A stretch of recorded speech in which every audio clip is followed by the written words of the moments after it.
Bueno, el tema que vamos a tratar hoy es un tema muy importante dentro de las consultas de la mujer. El tema es dismenorrea. La dismenorrea es un motivo tan importante de consulta que probablemente para el médico generalista se enfrente en muchas oportunidades a pacientes que van a presentar esta sintomatología. Por eso queremos, a través de la asignatura clínica ginecológica, poder difundir y que tengan el conocimiento para poder manejar este tipo de pacientes. Como habíamos dicho, vamos a tratar hoy el tema dismenorrea. Los objetivos fundamentales de esta clase es que a través de ella puedan reconocer a la dismenorrea como un motivo de consulta muy frecuente en la mujer. Poder identificar los diagnósticos diferenciales debido a que este síntoma que es la dismenorrea puede estar asociado a muchas otras patologías y tenemos que diferenciarla para poder encuadrarla dentro de una patología o no ginecológica. Y conocer qué estudios complementarios se pueden solicitar y qué propuestas terapéuticas va a poder realizar el médico generalista, y ustedes como estudiantes avanzados de la carrera de medicina tienen que tener dentro de su conocimiento para poder avanzar en el objetivo de poder diagnosticar y tratar este tipo de pacientes. La dismenorrea consiste fundamentalmente en una disfunción menstrual caracterizada fundamentalmente por dolor, que tiene una característica que se inicia poco antes de la menstruación y va progresando paulatinamente hacia el segundo día de iniciada el sangrado menstrual. Se caracteriza por un dolor cólico o también un dolor de tipo opresivo que se irradia desde el abdomen inferior, parte baja de la espalda, o sea, lo que habitualmente la paciente describe como la cintura, y se puede irradiar hacia la pelvis, pudiendo llegar hasta los miembros inferiores. Este dolor de tipo cólico puede estar asociado a otras sintomatologías, como la paciente puede referirnos que padece de náuseas, vómitos, tenesmo vesical y rectal, colitis y cambios psicológicos y emocionales que pueden interferir con sus actividades habituales. La característica de esta sintomatología es que se inicia habitualmente desde la adolescencia, luego de la menarca, o sea que es inmediata a partir del inicio de las primeras menstruaciones. Afecta en mayor o menor medida aproximadamente al 50% de las mujeres, y esto afecta a la actividad cotidiana, generando imposibilidad o laboral o de estudio, llegando a ser más o menos un 15% de estas mujeres que tienen esta sintomatología verse imposibilitadas de cumplir sus actividades habituales.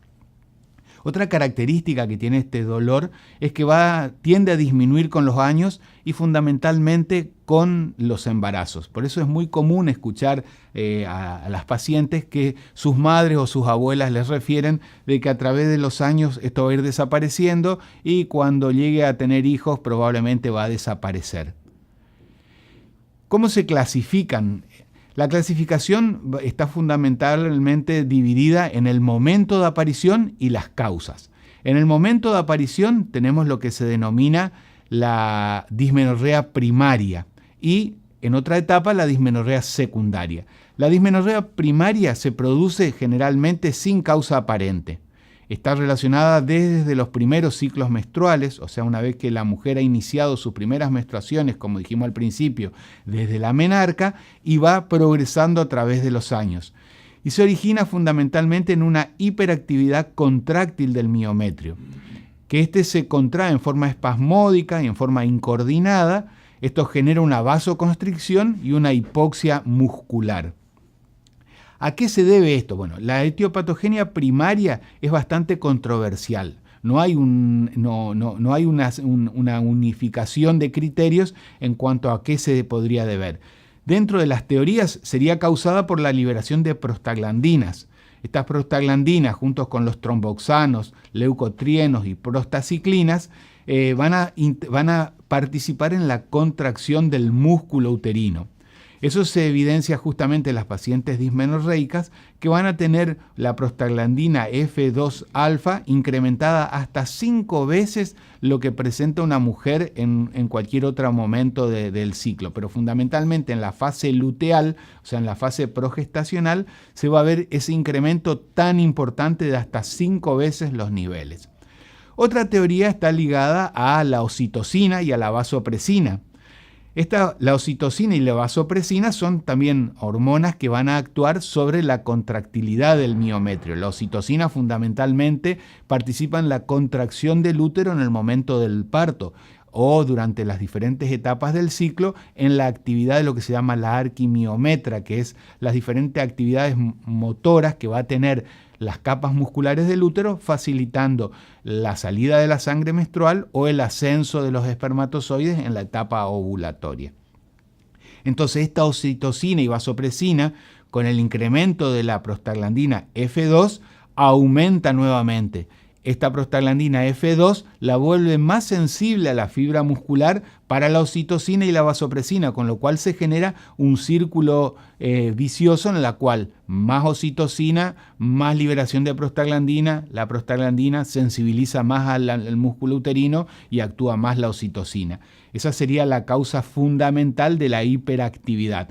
Creo que entre las causas no hay una causa que es la más importante de todas. Probablemente estén interrelacionadas todos los motivos. El aumento de las prostaglandinas, los tromboxanos y el aumento de la oxitocina y el círculo de unión de vasopresina, oxitocina con nueva liberación.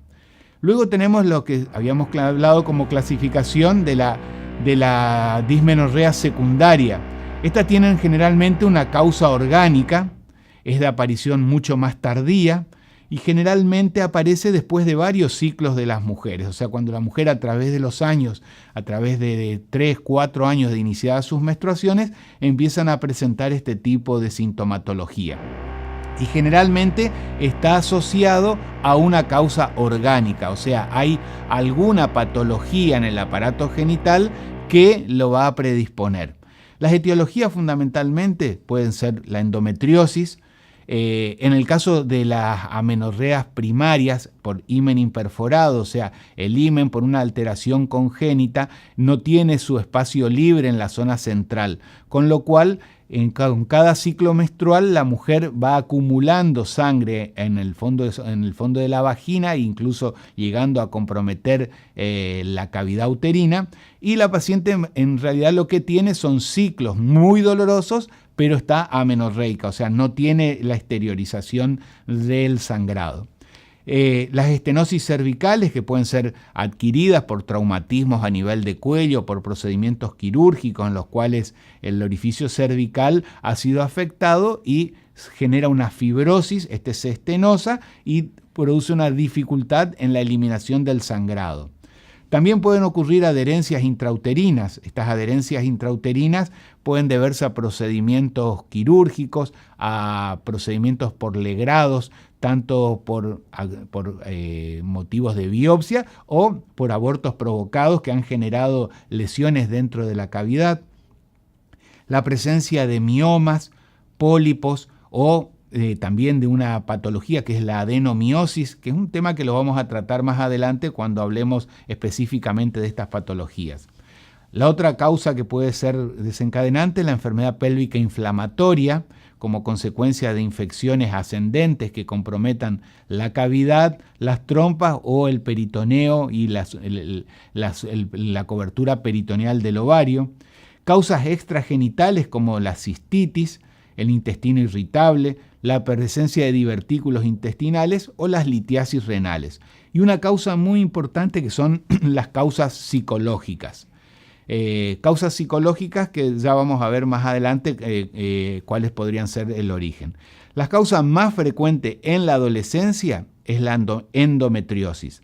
70% de las mujeres dismenorreicas adolescentes tienen focos de endometriosis. Y dentro de las causas psicológicas, fundamentalmente entre las causas primarias de dismenorrea, llegan al 50% de los casos. Y depende fundamentalmente de cómo la mujer aceptó su menarca, cómo a través de las costumbres familiares se le ha educado en cuanto a lo que es la sexualidad y cómo se le ha explicado previamente de lo que va a ser el sangrado menstrual y que lo que son las menstruaciones. muchas de esas niñas lo asumen como una frustración o como un evento traumático, el sangrado menstrual, con lo cual psicológicamente les afecta y empiezan a tener una aversión hacia este ciclo que es fisiológico y presentan síntomas asociados como el dolor. También las costumbres familiares, donde siempre se ha hablado de lo que es el dolor menstrual como un padecimiento natural de la mujer, el grado de educación que tenga esa paciente, cómo asume su sexualidad, si asume naturalmente su rol de sexo femenino, y un tema muy delicado que es el antecedente o no de abusos y violaciones en menores, con los cuales su sexualidad se ha visto afectada y realmente padecen de todo lo referente a los órganos genitales. Y fundamentalmente, como este episodio se repite mensualmente, que es la menstruación, eso es lo que le genera una causa fundamental de sintomatología. Para llegar al diagnóstico, fundamentalmente lo vamos a hacer a través de la anamnesis, en el cual vamos a evaluar el momento de inicio del dolor, cómo evoluciona a través del tiempo, si se incrementa o mejora con alguna medida terapéutica, si realmente utilizando alguno de los tratamientos naturales, como pueden ser las bolsas de agua caliente en el abdomen o el uso de analgésicos, si eso ha mejorado o no la sintomatología, si se ha incrementado a través del tiempo y coincide con aumento del volumen de las menstruaciones, si esto realmente interfiere con la calidad de vida de la mujer, si le impide realizar sus actividades habituales, cómo han sido sus gestaciones, sus embarazos, si los dolores han mejorado posterior a los embarazos. También conocer si hay otras patologías asociadas, estas sean genitales o no. O sea, si la paciente reconoce que ha habido un incremento en el volumen menstrual o si tiene diagnosticado en algún momento algún mioma o alguna otra patología a nivel uterino, si tiene antecedentes de patologías gastrointestinales o urinarias, el antecedente de cirugías previas, tanto por ejemplo, por procesos infecciosos, como puede ser una pelviperitonitis, una apendicitis que haya terminado con un proceso o con abscesos abdominales, el antecedente de legrados, como había hablado anteriormente, conocer mucho el estado nutricional de la paciente, si realiza o no actividades físicas, está muy relacionado con las pacientes muy jóvenes, muy delgadas, con hábitos tóxicos como pueden ser el tabaquismo o incluso el consumo de estupefacientes, la característica de sus ciclos menstruales, cómo ha padecido las menstruaciones, si son muy abundantes, si están asociadas con coágulos. También conocer lo que se llama síndrome de tensión premenstrual, que es justamente el dolor pelviano, genital y asociado a ciertos cambios a nivel del humor, sensación de edema, de congestión, distensión abdominal, tensión mamaria. Este síndrome de tensión premenstrual, que es parte de los cambios normales en la etapa premenstrual, pero que pueden estar exacerbados y uno llegar a confundir con una dismenorrea. El antecedente de enfermedades pelvianas inflamatorias, como habíamos dicho anteriormente, cómo asumió su sexualidad, el antecedente de abusos, qué ha ocurrido con la anticoncepción, si la anticoncepción es hormonal, si es de barrera o el dispositivo intrauterino. Generalmente, si la anticoncepción es hormonal, si ha disminuido los dolores a través de los ciclos, y en el caso de los dispositivos intrauterinos, si el uso de dispositivos ha incrementado el dolor. Como habíamos dicho, también los síntomas asociados, que habíamos dicho de tenesmo rectal, disuria, que son síntomas asociados a otros órganos pelvianos como vejiga y aparato digestivo. Dentro de los exámenes vamos a realizar primero un examen ginecológico completo, una especuloscopía, un examen del cuello, vamos a asociar ya con la toma de una citología, el tacto vaginal que nos va a permitir conocer la ubicación, la característica del útero, si está en ante o retroversoflexión, la movilidad del útero, si el útero está fijo dentro de la pelvis como consecuencia de algún componente peritoneal, que lo puede haber como si fueran adherencias o consecuencias de procesos quirúrgicos o de abscesos peritoneales que pueden haber fijado al útero.